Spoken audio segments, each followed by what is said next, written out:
everybody, my name is Janvi. So today we are going to start our question number 6 of exercise 14.1 of chapter 14 probability of NCERT class 10th math. So let's start from our question number 6.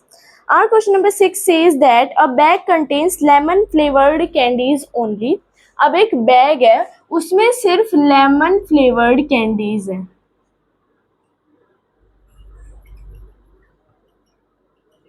ठीक है, उस bag में सिर्फ lemon flavour candies है और इनने कहा है जो एक मेलिनी है उसने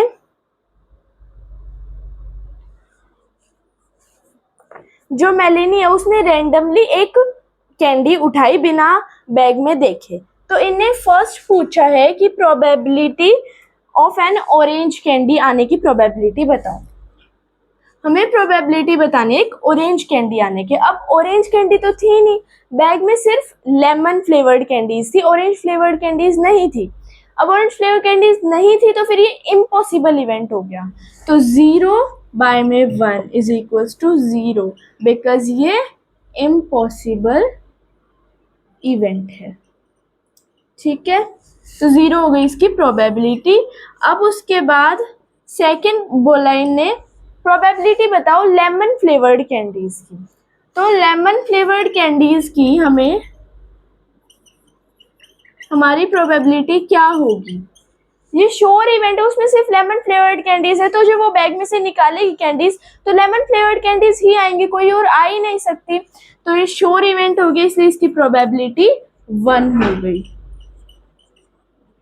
सो ये था हमारा क्वेश्चन नंबर 6. अब अपने क्वेश्चन नंबर 7 पर चलते हैं.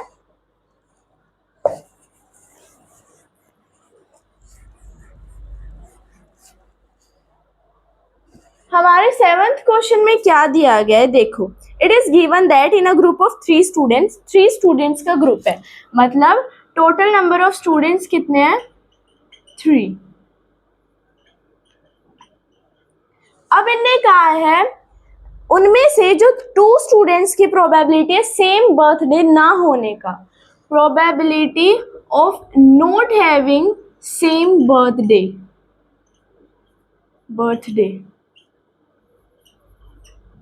किसके इक्वल है 0.9992.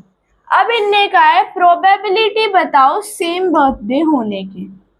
ठीक है, अब देखो क्या होता है, मैंने आपको इंट्रोडक्शन वाले में भी समझाया था. The probability of an event, एक इवेंट की प्रोबेबिलिटी प्लस एक इवेंट ई की प्रोबेबिलिटी और नॉट ई की प्रोबेबिलिटी 1 के इक्वल होती है. अब इसमें सेम बर्थडे ना होना और होना किसके इक्वल आएगा 1 के इक्वल आएगा, है ना.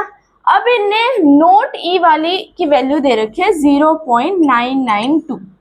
ठीक है, probability of an event E निकालना है जिसमें सेम बर्थडे है. अब ये यहाँ पे जाके माइनस होएगा, ये किसके इक्वल आ जाएगा 1 माइनस 0.992, 0.0000.9992 सॉरी 992. ये 9, ये 9, ये भी 9 और ये 10, 800.9. तो ये हो जाएगा हमारा, सॉरी ये 0 होगा ना, तो हमारा ये हो जाएगी प्रोबेबिलिटी 0.008. ठीक है, यही हमें प्रोबेबिलिटी बताई थी. आपको एक चीज याद रखनी है, probability of E plus probability of not E हमेशा 1 के इक्वल होता है. तो अगर हमें नॉट ई दे रखा है तो हम वहाँ पे माइनस कर देंगे 1 से. अगर हमें प्रोबेबिलिटी ऑफ ई दे रखा है तो फिर, और हमें प्रोबेबिलिटी ऑफ नॉट ई निकालना है तो फिर उसके बाद हम 1 को प्रोबेबिलिटी ऑफ ई से माइनस कर देंगे, फिर उसके बाद हमारा प्रोबेबिलिटी ऑफ नॉट ई आ जाएगा. ठीक है, तो ये हमारा 7th क्वेश्चन था. अब 8th क्वेश्चन पर चलते हैं.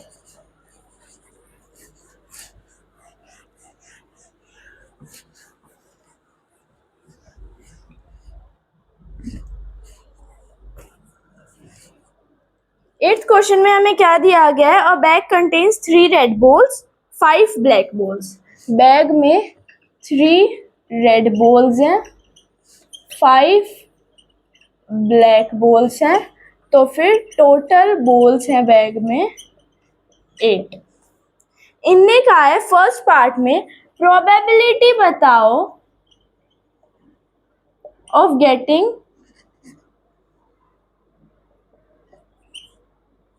रेड बॉल आने की हमें प्रोबेबिलिटी बतानी है सबसे पहले। तो हमें रेड बॉल टोटल कितनी है 3 है, बाय में टोटल नंबर ऑफ बॉल्स कितनी है 8। ये सिंपलेस्ट फॉर्म में अपनी तो 3/8 इसकी प्रोबेबिलिटी हो गई। सेकेंड पार्ट में इन्हें कहा है प्रोबेबिलिटी बताओ ऑफ गेटिंग नोट रेड। अब रेड आनी नहीं चाहिए, तो देखो रेड हमारे पास थी 3, टोटल 8 थी, 8 - 3 = 5। 5 ऐसी हो गई जो रेड नहीं है, नोट रेड है, तो फिर नोट रेड 5 बाय में टोटल 8, तो 5/8 इसकी प्रोबेबिलिटी आ गई। ठीक है, ये हमारा 8th क्वेश्चन था। अब अपने 9th क्वेश्चन पर चलते हैं।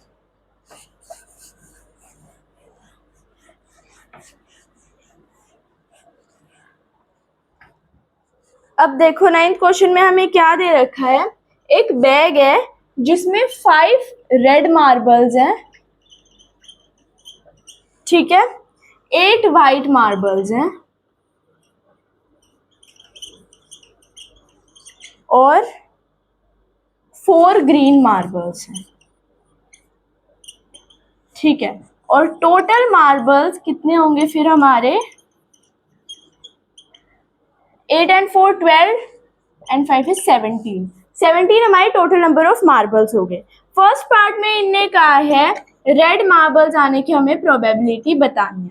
तो रेड मार्बल्स हमारे 5 है, टोटल मार्बल्स हमारे 17 है, तो 5 बाय में 17 रेड मार्बल्स आने की प्रोबेबिलिटी हो गई। सेकेंड पार्ट में हमें बताना है वाइट मार्बल्स आने की प्रोबेबिलिटी। तो देखो वाइट मार्बल्स हमारे 8 है, टोटल 17 है, तो 8 बाय में 17 हमारी वाइट मार्बल्स की प्रोबेबिलिटी आ गई। थर्ड में कहा है probability of getting note green, जो ग्रीन नहीं है ना मार्बल्स, उनकी प्रोबेबिलिटी हमें बतानी है, ठीक है। अब ग्रीन कितने हैं 4, टोटल है 17, 17 में से 4 माइनस करेंगे 13, तो 13 ऐसे मार्बल्स हैं जो ग्रीन नहीं है, तो ग्रीन नहीं है 13 और टोटल मार्बल 17, तो इसकी प्रोबेबिलिटी आ गई 13 बाय में 17। यही 3 पार्ट्स करने थे हमें 9th क्वेश्चन में। अब अपने 10th क्वेश्चन पर चलते हैं।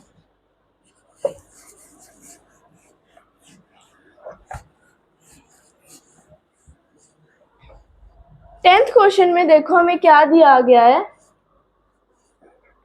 अ पिगी बैंक कंटेन्स 105 पैसे कोइंस, 50 पैसे कोइंस, 50 पैसे कोइंस कितने हैं 100।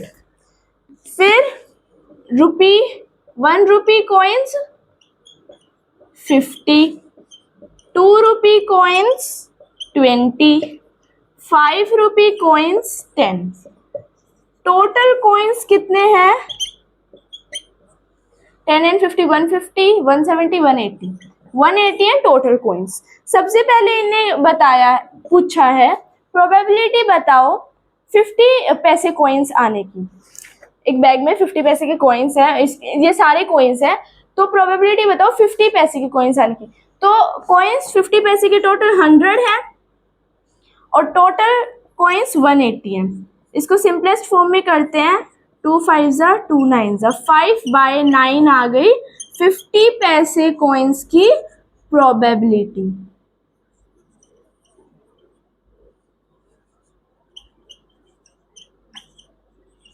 ठीक है, सेकेंड पार्ट में हमें क्या बताना है, रुपीज फाइन्स जो ₹5 कोइंस है वो ना आने की probability, not getting ₹5 coins, ₹5 coin ना आने की। ₹5 कोइन कितने हैं 10, टोटल 180 कोइन है, उसमें से 10 माइनस कर देंगे जो ₹5 के हैं, क्योंकि नहीं वाली बतानी है हमें।